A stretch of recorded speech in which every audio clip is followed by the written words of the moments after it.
menarik hari ini. KKM akan keluar arahan pelaksanaan dos penggalak ketiga.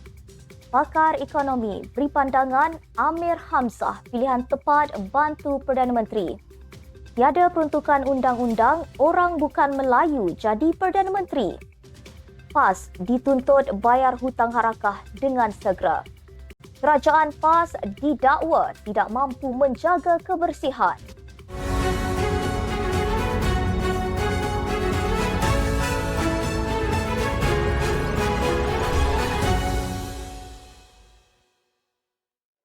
Assalamualaikum dan salam Malaysia Madani.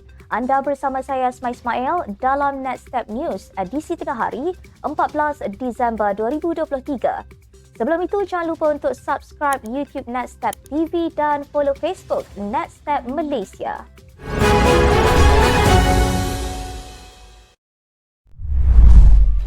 Berita sepenuhnya. Kementerian Kesihatan Malaysia KKM akan mengeluarkan arahan pelaksanaan dos penggalak ketiga vaksin COVID-19.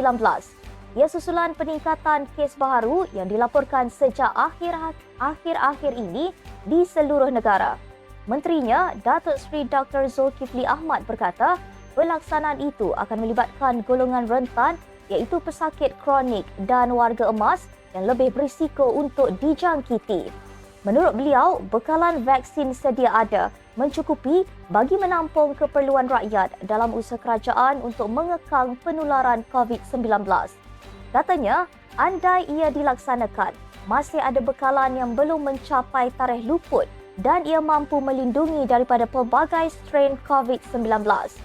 Terdahulu, KKM pada Rabu memaklumkan bilangan jangkitan COVID-19 pada Minggu Epidemiologi ke-49 meningkat 2 kali ganda berbanding sebelumnya.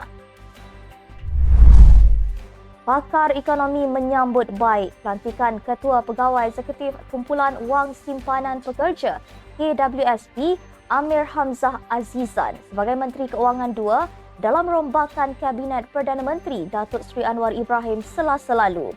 Profesor Ekonomi Universiti Sunway Yeh Kim Leng berkata, sebagai seorang teknokrat dengan rekod prestasi yang telah terbukti, pelantikan Amir melengkapi usaha Datuk Seri Anwar bagi mengembalikan integriti dan kepercayaan dalam pentadbiran keuangan negara. Beliau akan memainkan peranan penting dalam menyokong Menteri Keuangan untuk menangani kelemahan fiskal utama seperti beban hutang yang tinggi dan tahap hutang fiskal di dalam komitmen perbelanjaan yang tinggi. Pakar Ekonomi Universiti Tun Abdul Razak Barjoyai Bardai turut senada bahawa Amir merupakan pilihan yang baik yang mana akan memberikan suntikan profesionalisme kepada kerajaan. Amir Hamzah yang juga graduan Universiti Syracuse mula menyertai KWSP pada tahun 2021 dan merupakan anak sulung bekas pengerusi Petronas Azizan Zainul Abidin.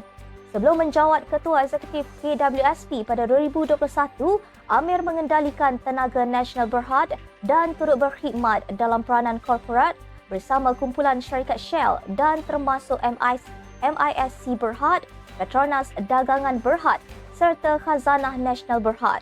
Bagaimanapun, pakar ekonomi politik Edmund Terence Gomez memberikan pandangan berbeza dengan mempersoalkan sama ada pengetahuan mendalam Amir mengenai ekosistem GLC dapat memberikan manfaat yang besar. Peguam Hanif Katri Abdullah bersetuju bahawa tiada peruntukan dalam Perlembagaan Persekutuan yang menghalang orang bukan Melayu daripada menjadi Perdana Menteri Malaysia. Beliau berkata, bagaimanapun ada pihak tertentu menentang idea itu kerana bimbang kedudukan orang Melayu terjejas. Beliau menjelaskan lagi kedudukan Islam sebagai agama persekutuan, kedudukan bahasa Melayu sebagai bahasa kebangsaan, keistimewaan orang Melayu yang dipelihara di bawah perlembagaan dan kedudukan dan keistimewaan serta kedaulatan Raja-Raja Melayu akan menimbulkan dalam kerisauan rakyat majoriti. Jelas Hanif, tidak ramai yang sedar bahawa perkara 159 Perlembagaan Persekutuan turut menetapkan faktor-faktor di atas bukanlah peruntukan yang boleh dipinda dengan mudah. Perkara 159/5 mengkehendaki undang-undang termasuk Undang-Undang Persekutuan tidak diluluskan, melainkan undang-undang itu diluluskan terlebih dahulu oleh Majlis Raja-Raja. Perkara 43/2/A Perlembagaan Persekutuan menyatakan bahawa satu-satunya keperluan untuk seseorang menjadi Perdana Menteri ialah orang itu menjadi ahli parlimen yang dalam penghakiman yang di-Pertuan Agong mempunyai sokongan majoriti di Dewan Rakyat. Bagaimanapun, Hanif turut berpendapat calon Perdana Menteri tanpa mengira kaum haruslah seseorang individu yang patriotik dan mahir berbahasa Melayu. Baru-baru ini, penasihat DAP Lim Kit Siang mendapat kecaman selepas membangkitkan kemungkinan seorang bukan Melayu dilantik sebagai Perdana Menteri. Lim juga telah dipanggil oleh polis berhubung perkara itu. Pengurus NAJ Press Resources Husin Jan berharap PAS dapat segera melunaskan hutangnya kepada syarikat bekas pencetak harakah.